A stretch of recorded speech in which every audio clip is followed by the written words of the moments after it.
है वो कला, और जो शेष बचता है वो विकलात्मक मान हो जाता है। पुनः वर्तमान दिवस के जिस दिन बालक का जन्म हुआ है उस दिन के औदयिक स्पष्ट सूर्य में कला के नीचे कला, विकला के नीचे विकला को लिख करके जोड़ देते हैं। जो मान प्राप्त होता है वही हमारा स्पष्ट सूर्य होता है।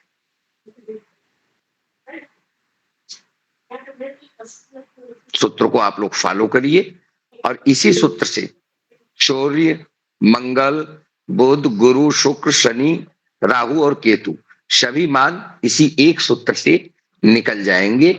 आप सभी लोग 5 दिवस की कल से आप लोगों का 29, 30, 31, 1, 2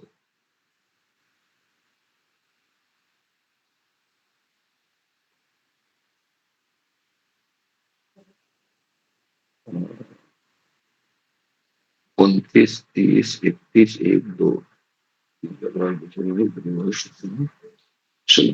शनिवार तक तो आपकी छुट्टी हो गई, रविवार को आपका अवकाश ही है।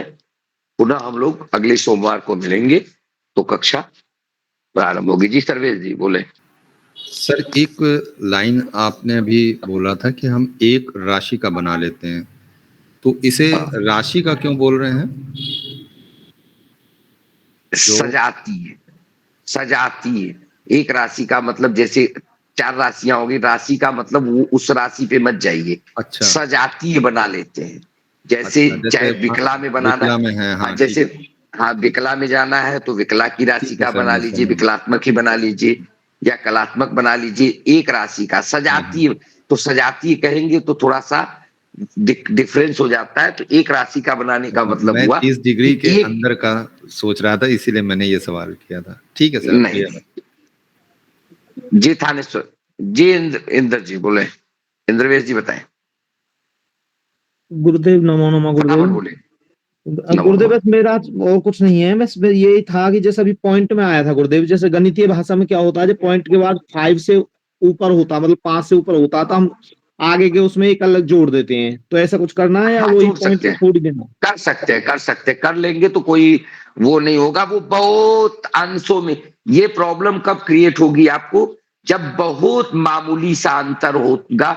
जैसे पता चला कि बालक का, अब किसी ने आपको बालक का जन्म एग्जैक्टली बताया कि बालक का जन्म 5:26 2 सेकेंड पे हुआ है। अब 2 सेकेंड तक का मान जब उसने आपको बताया, तो ऐसी परिस्थिति में जब आप गणना करने गए और पता चला कि 5:36 पे जिस समय बालक का जन्म हुआ उसी समय राशि परिवर्तन हो रहा है, तब वहां पे इतनी गहराई की जरूरत पड़ेगी, अन्यथा इसकी जरूरत नहीं पड़ती। अगर 0.5 से अधिक है, पॉइंट के बाद अगर 5 से अधिक है तो आप यहाँ आप एक जोड़ सकते हैं, इसमें कोई दिक्कत नहीं। जी गुरुदेव, जोड़ लेंगे तो बेटर होगा। ठीक है, चलिए तो आज के लिए आप सभी लोगों को बहुत बहुत साधुवाद, धन्यवाद। अगले सोमवार से पुनः हम लोगों की कक्षा नियमित होगी और आप लोग इन छुट्टियों में जो भी आपके पास है टाइमिंग, आप 1 घंटे का जो भी आपके पास समय मिले 1 घंटे का समय निकाल करके सूर्य, मंगल, बुध, गुरु, शुक्र, शनि, राहु तक का, केतु का नहीं, केतु का बता देंगे, निकालना आसान है। सूर्य, मंगल, अच्छा ये मिलेंगे कहाँ, इसके औदयिक मान, उसका औदयिक स्पष्ट सूर्यमान तो हमने आपको दिखा दिया। इसका औदयिक स्पष्ट सूर्यमान अन्य ग्रहों का आप देखिए कहाँ मिलेगा, वो आप सभी लोग जानते रहिए और वहां से देख करके आप सभी अन्य ग्रहों के औदयिक स्पष्ट सूर्यमान को देखिए। आप पंचांग को देखेंगे तो पंचांग में एकदम प्रारंभ में देखेंगे तो यहां लिखा रहता है सूर्योदय दैनिक स्पष्ट भौमादि ग्रह। यहाँ पे आपको एकदम कोने नीचे की तरफ मिलेगा। स्क्रीन नहीं दिख रही है। अच्छा स्क्रीन नहीं दिख रही है? दिख रही गुरुदेव। तो भैया अपना नेटवर्क अगर सही नहीं होगा तो भी स्क्रीन नहीं दिखेगी। नहीं दिख रही, आवाज आ रही है तो भी समझ लीजिए कि पंचांग में बाएं तरफ एकदम नीचे लिखा हुआ होगा सूर्योदय दैनिक स्पष्ट भौमादि ग्रह। इसमें भी सूत्र आपका वही होगा, जिस तिथि को बालक का जन्म हुआ है उस तिथि को आप ग्रहण कर लेंगे। जैसे यहाँ पर मान लो चतुर्थी में बालक का जन्म हुआ तो चतुर्थी उसका ये हो गया, और गति निकालने के लिए हम आगे चले जाएंगे। अब आगे चले जाएंगे तो अगले वाले में से पीछे वाले को घटा देंगे, हमें गति प्राप्त हो जाएगी और फिर वही सूत्र होगा, गति गुणे इष्टकाल भागे 3600। ये शनि वाला आप लोग मत करिएगा क्योंकि शनि यहाँ पे वक्री है इस पूरे उसमें, तो शनि के वक्री में क्या करना है ये मैं आपको आगे बताऊंगा। शनि जब वक्री होते हैं तो वक्री शनि को छोड़ करके आप सभी लोग मंगल, बुध, गुरु, शुक्र और राहु, राहु की गति 3-11 हमेशा होती है। राहु की गति 3-11 होती है, आप घटाएंगे भी तो आपको 3-11 मिल जाएगा, इसलिए याद रखना राहु की गति 3-11 होती है।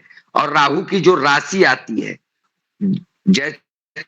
जो भी राशि है, जैसे मान लो यहाँ पर राहु आपने स्पष्ट किया राहु को, तो राहु का मान लो यही आ गया 11-10-55-2, मान के चलो कि राहु का मान 11-10-55-2 आ गया। तो आप क्या करोगे मैं बता दे रहा हूं, केतु का मान तुरंत निकालना आप लोग सीख लेंगे। जैसे राहु का मान कोई भी ले लो, राहु का मान ये मान लो 11-10-55-2, तो 11-10-55-2, 11 में आप 6 जोड़ दो तो 55, 10, 11-6 17, 17 12 से अधिक हो जाएगा, इसलिए 17 में से 12 को हटा दो 5,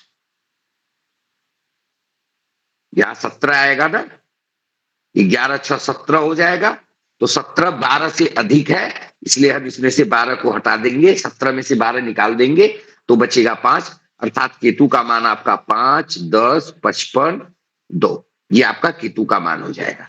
आप सभी लोग प्रयास जरूर करिएगा, निकालने का प्रयास करिएगा और गलत ही सही पर निकाल करके एक आपके इन 5 दिनों का वर्क है, जब भी आपके पास समय मिले, क्योंकि त्योहार का समय है तो त्योहार के समय में भी कुछ समय ऐसा होगा जब आप फ्री होंगे, मन में कोई काम नहीं होगा, बैठे रहेंगे, तो उस समय मन को एकाग्र चित्त करके एक गणना करिएगा, एक बालक का पूरा इष्टकाल, भयात, भभोग और भयात भभोग के बाद उसका लग्न साधन, लग्न साधन के बाद सूर्य, मंगल, बुध, गुरु, शुक्र, राहु और केतु, इतना गणना कर लीजिएगा। शनि को छोड़ दीजिएगा क्योंकि शनि वक्री है, वक्री में सूत्र बदल जाता है, वक्री के लिए सूत्र हम आगे चल करके आपको बताएंगे।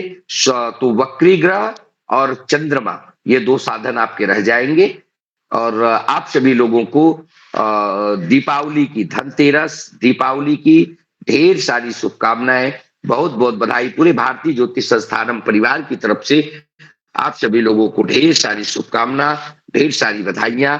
आप दीपावली पे खूब आनंद के साथ दीपावली मनाइए और दीपावली के साथ साथ उत्सव को उत्सव की ही भांति मनाइए, इस प्रकार से मनाइए कि किसी के दिल को कष्ट न हो, किसी को तकलीफ न हो, सबकी सुरक्षा की भावना को देखते हुए, खुद की सुरक्षा को देखते हुए आप बड़े सौहार्दपूर्ण ढंग से दीपावली मनाइए। इसी संदेश के साथ पूरे भारतीय ज्योतिष संस्थानम परिवार की तरफ से आप सभी लोगों को दीपावली की ढेर सारी शुभकामनाएं, बधाइयां और बहुत बहुत शुभ आशीर्वाद सभी को।